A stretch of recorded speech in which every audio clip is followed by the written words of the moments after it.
my name is Christopher and this is the Dream EV YouTube channel. Today we're going to work on our Tesla Powered Vanagon and we're going to solve a problem that's been bugging us for quite some time right now. And it's this beeping noise.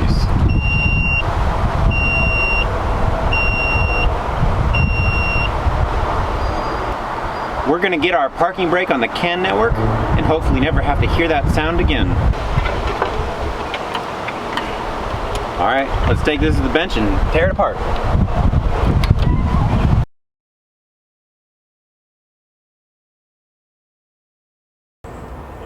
Alright, so we're in the shop with our parking brake controller and we're going to yank it apart. I got a couple different camos set up and I'm going to show you what's on the inside.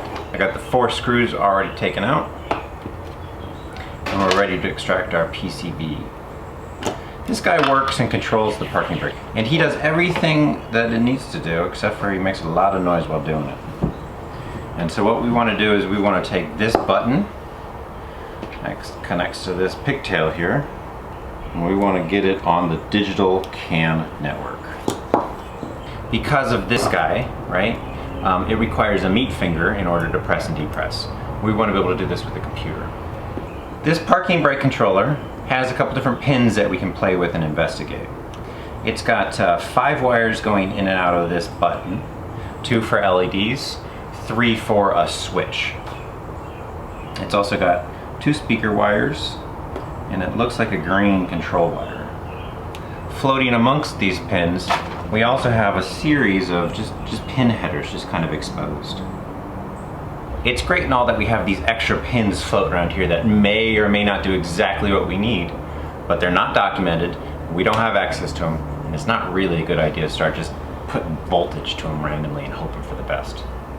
So we're going to work with this button as is, and we're going to try and replicate the signal coming in and out of it in order to take that and put it on the CAN network. So we grabbed our button and we started probing it. We grabbed our multimeter, we started watching the button as it cycled the parking brake on and off, and we realized that this is indeed a button. It's not a momentary switch. It's not something that when you press it once it sends a signal to the PCB and then, like, you know, the PCB does something and then it waits for another momentary signal. It's a physical switch in here where the electricity comes up one leg and goes down one side or the other side. So that's what we're trying to replicate. I sent an email out to the company and I asked, I said, hey, we got these 10 extra pins. Is there anything I can do with them? I told them I'm trying to get it on the CAN network. I said, hey, if it's like a momentary switch that I can send a pulse to, that would be great. And they said, that's a great project. That sounds super fun. We got some documentation for you, and it looks like this.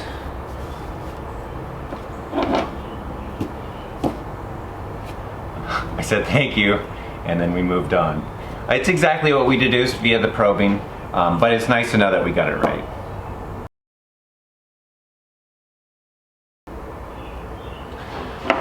We have a PCB. We know how this PCB is wired. We know what it expects and what it needs. We have to get it on the CAN network. And we're going to do that with something on the other end interpreting the signals for us. We can either do that with an Arduino, which, you know, lots of people have access to. They're plenty, they're programmable, they work amazing. In fact, we actually did do a prototype with this. We got a CAN bus shield, stacked it on top. We got some extra buttons, stacked it on top of that, and we started sending signals back and forth to do a proof of concept, you know? Early interactions with the buttons proved that we could do what we needed to do. We proceeded forward.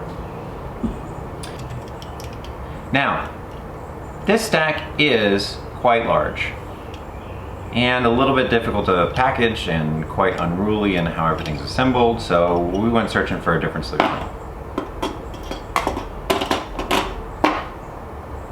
We could use any number of microcontrollers. It doesn't really matter. Most of them are programmed by the end user. Some have different features built in directly. Some support battery charging, some support motor drivers on the board itself. There's all sorts of options out there. We found a feather. This is a feather, it's made by Adafruit. It is designed for exactly what we're doing here. making items on PCBs and wiring little things up and resistors and diodes and all sorts of fancy little funness. That's what this is made for. What's special about this feather board and the line of feathers is the size itself. It's got a standard pin spacing and a standard dimension. You can get these boards that support a wide number of things. You can get a radio antenna board, you can get a Wi-Fi board, you can get a CAN board, you can get a board with a prototype area where you can put little resistors and things like that. You can get shields for this. So there's an entire ecosystem of parts for these feather boards, and we went with that. In a perfect world, we would take one of these 2-pin headers, throw a little jumper on it, just like that, and then connect it somewhat like this. Press 3 buttons and then boom, bada bing, bada boom, everything works. That would be amazing. But it doesn't work like that in the slightest. 1, because we don't know what these pins do, and 2, well, that's really the only reason. We're back to spoofing these wires here. Looking at this button in isolation and investigating it, it's just a button. It goes on and off. It has a state. It remembers its state. And it directs electricity up one leg and down the other 2. It should be pretty simple to replicate. And in fact, a tool we often use in a situation very similar to this is a relay. I got a couple of them sitting on the shelf. We grabbed one out and started playing with it and said, hey, maybe we can do what we need to with a relay. That would be great. I drew up a wiring diagram. It was a little early. This was late at night. We made it in pencil. We tested it out. It sort of worked. In fact, we had a couple variations of this that actually did work. The downside with this and the downside with using a relay is that the state of the relay is reset when it loses power. Okay? Unlike this button that doesn't lose its state. So we tried our very hardest to implement some semi-complex logic that would respect the state of a relay and toggle the state of a parking brake and handle the interactions in the way we wanted it to, and it just didn't work out. So we paused for a little bit and circled back another week.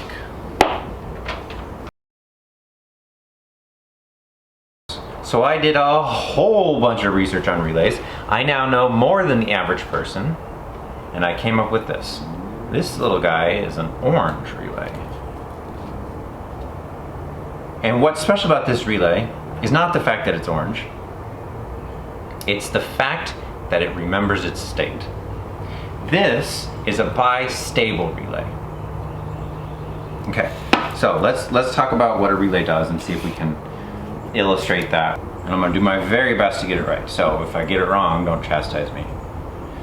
So you have an electromagnetic coil inside of this bad boy. And it looks like that. And we're going to say that's your positive and that's your negative. Okay. So that's 2 of these 4 pins. On the other side you have a switch. So let's say the switch is here. So this is here. And this is your other 2 pins. So this is your high side and your low side of the switch. Inside of here you have an arm that flops open, flops closed. That really shouldn't be positive, that should be negative. Let's do... When you complete this circuit, it energizes this electromagnetic coil and it pulls this little arm over, thus completing the circuit from here to here. And it does that like this. It goes donk, donk, donk, donk, donk. And you actually hear that. You hear that click on the inside. This guy only has 4 pins, so that means he only has 4 ins and outs. There are 5-pin relays, and they look kind of like this. That has a normally open state and a normally closed state. When it's not energized, that's the state. So you say, normally open is here, and normally closed is here, and then you have common. This guy only has 4 pins, but you can actually see that it has the 5th pin has just been cut off for some reason. I don't know why, but that's what they do. This guy is different. This is a bistable relay. And I can only imagine what's on the inside, but I'll do my very best to draw it. And it looks something like this.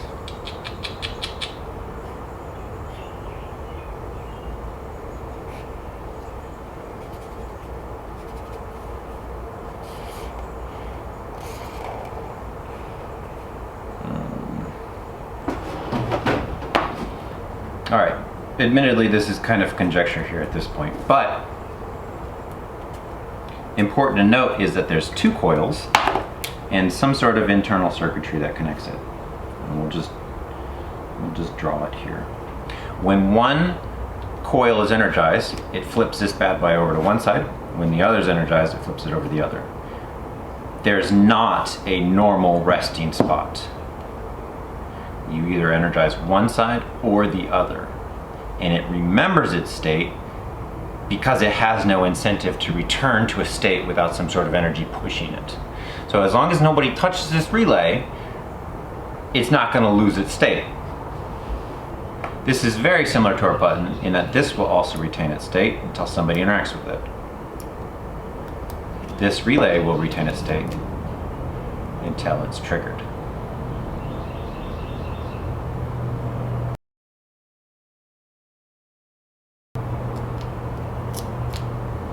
Okay, so now we have another player in the mix.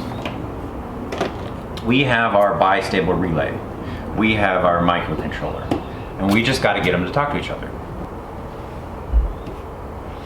Unfortunately, it takes a little bit more effort than this.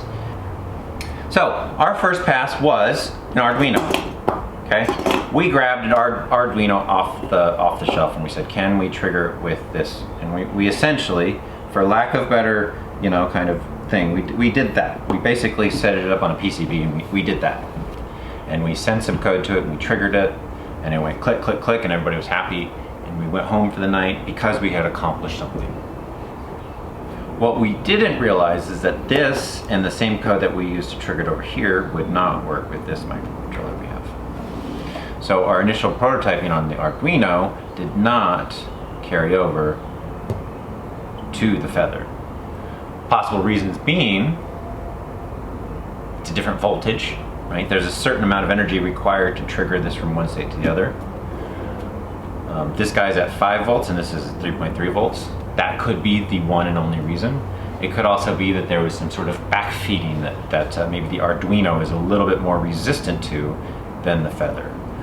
Either way, when we ported our code over and we started interacting with this, it didn't work. So we had to pause again. We had to circle back around to it, and we came up with this. Enter the H bridge.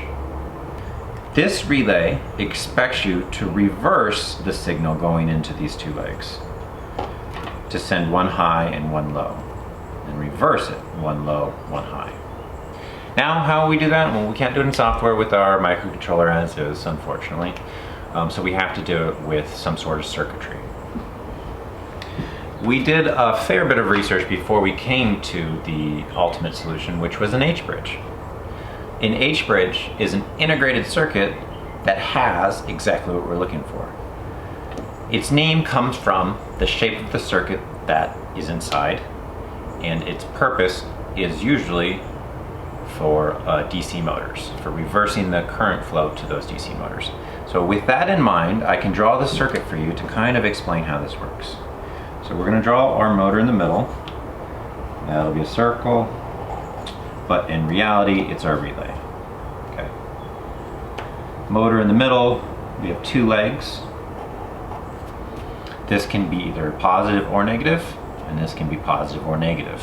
Can't be both positive, can't be both negative, or else you're good or short.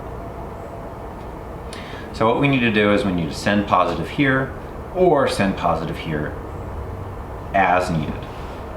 In order to do that, we need a series of switches.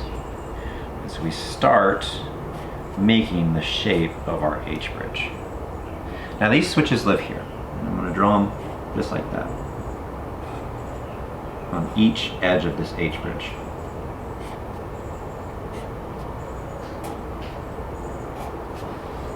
and it controls electricity via the shape.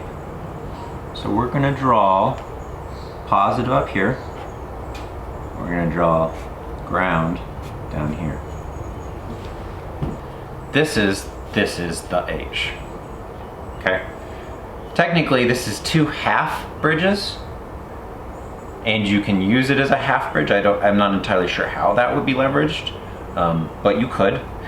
But it's 4 switches in here, 4 transistors, and they get engaged at specific times.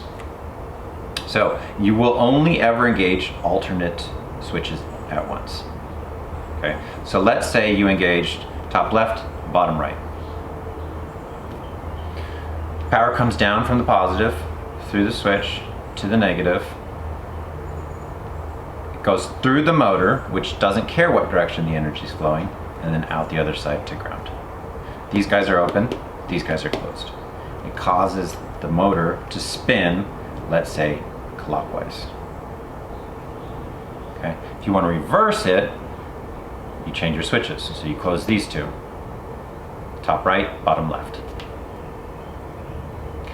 Energy flows from the positive, down the switch, over the motor, backwards how it previously used to, and let's say it goes counterclockwise, and then down through this switch to ground. This is just a little series of 4 individual switches on the board, probably with some diodes, probably with some resistors in there, but it just controls the energy flow. Okay?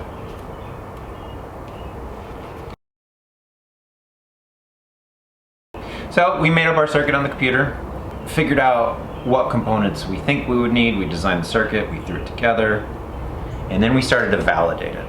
That requires putting it on a breadboard. So for people that work on electronics, this is essentially the cardboard prototype of electronics. So we can grab our items and we can start figuring out where they go. We can start placing them where we want them, start optimizing their locations.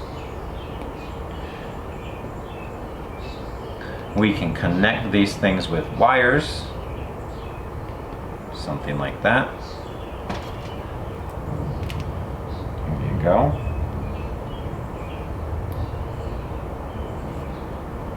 And we can start to validate the circuit as it's designed to see if it does what we need it to do. And it's going to look something like that, right? Look kind of ugly, hard to follow, hard to debug. But good news is we can do it a little bit nicer, and that's what this board over here is, and I'll show you this. This is our actual breadboard that we prototyped with the actual wiring. We tested this in the car and validated the circuit entirely, and we spent quite a fair bit of time making it so that you can follow the traces. So on this board, we've already talked about the microcontroller. We've already talked about the relay. We've already talked about the H-bridge. The H-bridge is vitally important to triggering this relay. Without it, we can't really do anything. But what we didn't talk about is this assembly down here, which are resistors and a transistor. Because this is a dumb component, it doesn't know what state it's in. It doesn't care what state it's in. It could be either engaged or disengaged.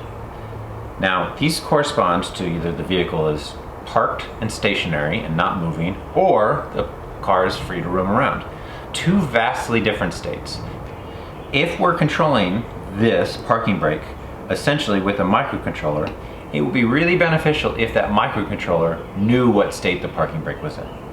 So what we do with this signal after we send it to the controller is we step it down via a resistor, we send it through a transistor, and we send a 3.3 volt signal back to one of these sensing links. So this microcontroller does 4 things. Triggers parking brake on, triggers parking brake off with these 2 white wires. And it reads parking brake on, or it reads parking brake off with these 2 wires. after it goes through these resistors and transistors.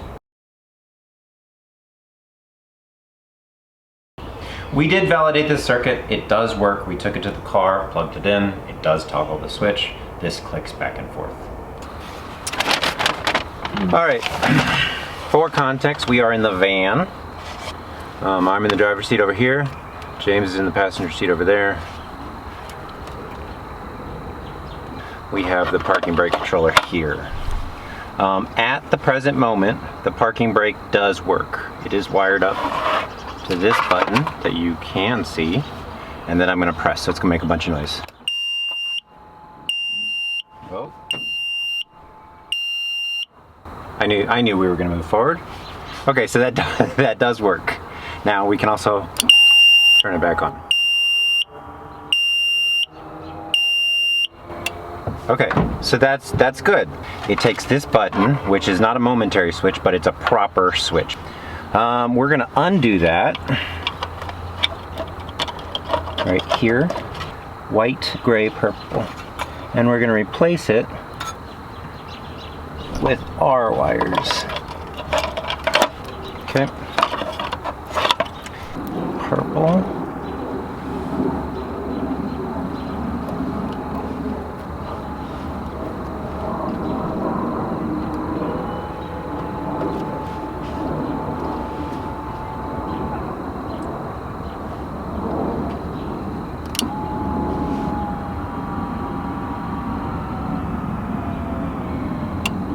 Dude, that works. It works. Holy cow. That works. But hey, that is a thing. Yeah. That is a thing, James. High five. Okay. The problem with this, as it is now, is that our 3.3 volt supply is just not beefy enough. Okay, that's what this component is over here. We haven't talked about it yet, but it is important to the process because without energy, you can't run any of this circuit. I mean, that kind of makes sense, right? We started here with a buck converter.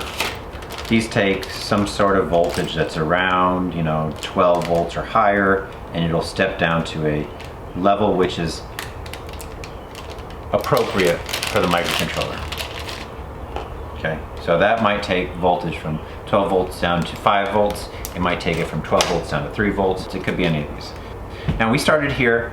We actually did a prototype with that. You can kind of see one that does work.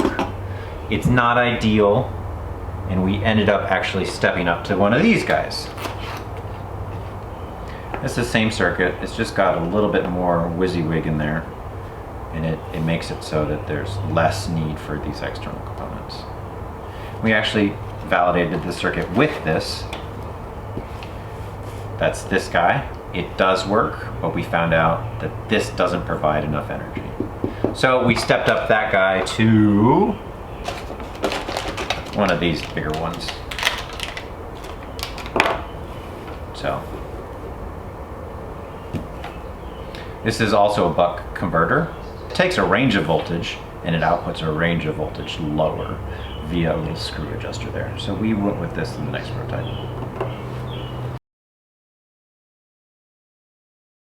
So we want to take this and make the next version. We want to make it semi-permanent in order to test it.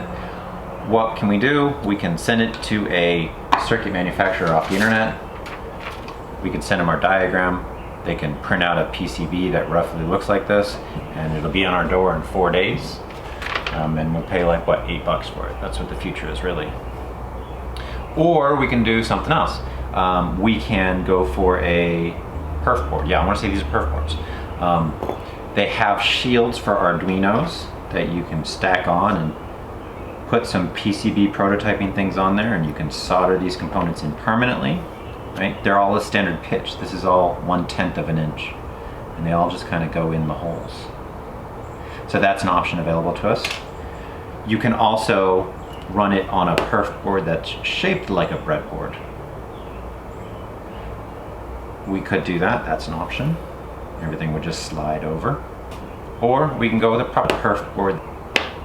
We have a solid field where we can arrange things in any which way that we want to. And then we can start to make connections with wires on both sides of the plane, honestly. And nest our components wherever our heart desires. So we can put it here, we can, honestly, we can put it there, we can put it there. We can put our converters here. We want to put an LED. I mean, literally, the world's our oyster.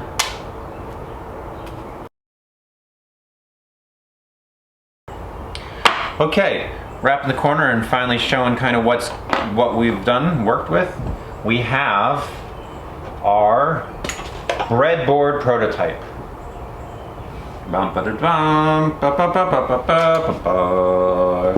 And that's this guy.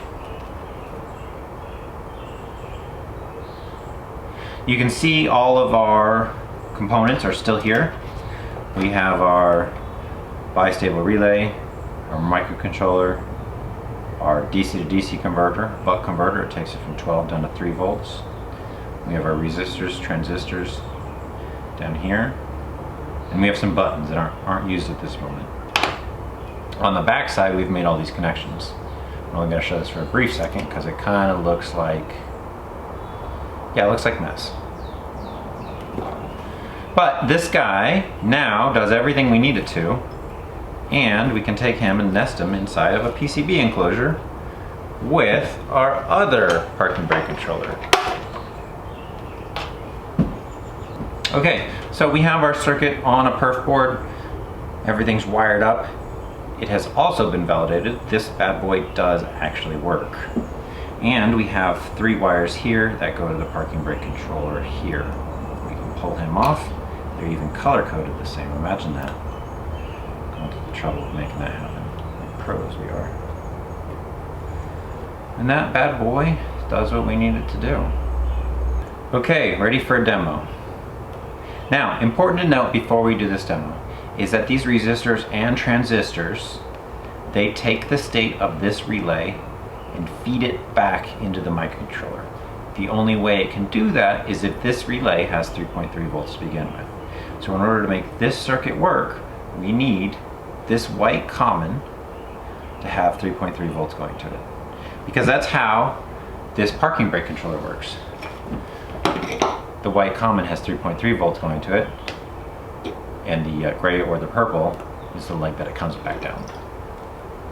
So in order to replicate that, we can take this white leg here and we can plug it onto our positive 3.3 volts out from the power supply, our DC to DC buck converter. Okay, we're going to turn this guy on and we're going to see what it looks like. Let's put some foam here for safety. This should be initialized in park. We're going to turn this on. We're going to see a bunch of noise on our oscilloscope. We're going to see this initializing, and we'll see blue.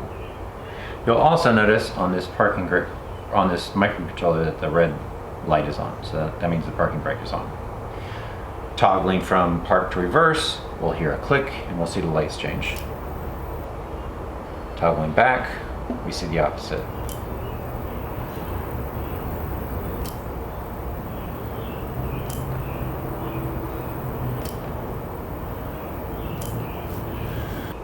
So that's kind of where we are at this moment. All of this exploration in the PCB, the design and the requirements kind of lead up to a click from a relay. In that when we want to go to park, we can go to park. When we want to go to neutral, we can go to neutral. When we go through the different drive modes, it does what it needs to do until we want to park, and then it clicks. This click corresponds 1-to-1 with a relay switch that's being toggled. It's a bistable relay, so it'll stay in the state that it needs to. And that replicates the requirements of this button in order to just be a switch.